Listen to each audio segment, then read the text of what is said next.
इंस्टाग्रामवर स्क्रोल करत असताना एक व्हिडिओ माझ्यासमोर आली आणि त्या व्हिडिओमध्ये त्या ताईने एका स्कॅम अलर्टबद्दल पोस्ट केला होता आणि ती व्हिडिओ बघितल्यानंतर मला माझा पूर्ण फ्लॅशबॅक आठवला. सेम स्कॅम सेम व्यक्तीकडून मलासुद्धा झाला होता आणि मी लग्नानंतर विचार केला होता की लग्नानंतर ह्या गोष्टींबद्दल मी इंटरनेटवर पोस्ट करेन, पण त्या गडबडीमध्ये मी पूर्णपणे लिटरली माझ्या माइंडमधून ते निघून गेलं की असं आपल्यासोबत कुठल्या तरी व्यक्तीने केलं आहे. पण जेव्हा हा व्हिडिओ बघितला तेव्हा मला सगळ्या गोष्टी जशा तशा आठवायला लागल्या आणि मी त्या ताईचे खरंच खूप आभार मानते की तिने या गोष्टीला वाचा फोडली आहे. आणि हा स्कॅम करणारा दुसरी व्यक्ती नसून ही स्वप्ना म्हात्रे, जी खारघरमध्ये लेडी क्राफ्ट नावाचं ब्युटिक रन करते. ॲक्च्युली ब्युटिक नाही, लोकांना लुबाडण्याचा धंदाच करते ती. Business knowledge zero, time management zero, professionalism zero.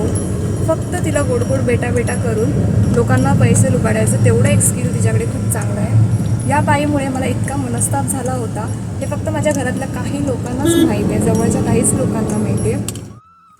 मला स्वप्ना म्हात्रेला एक गोष्ट सांगायची आहे की कर्म आहेत, शेवटी एक ना एक दिवस फिरून येतातच. सोशल मीडियाचा प्लॅटफॉर्म यूज करून तू अजून किती लोकांना फसवणार आहेस.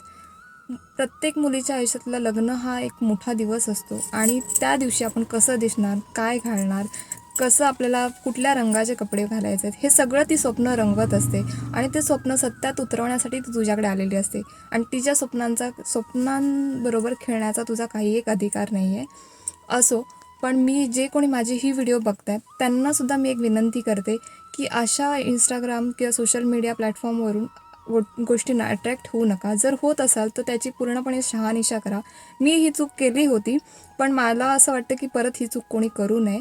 सो त्यासाठी मी हा व्हिडिओ पोस्ट करते. जर व्हिडिओ तुम्हाला पटला तर जास्तीत जास्त लोकांबरोबर हा व्हिडिओ शेअर करा.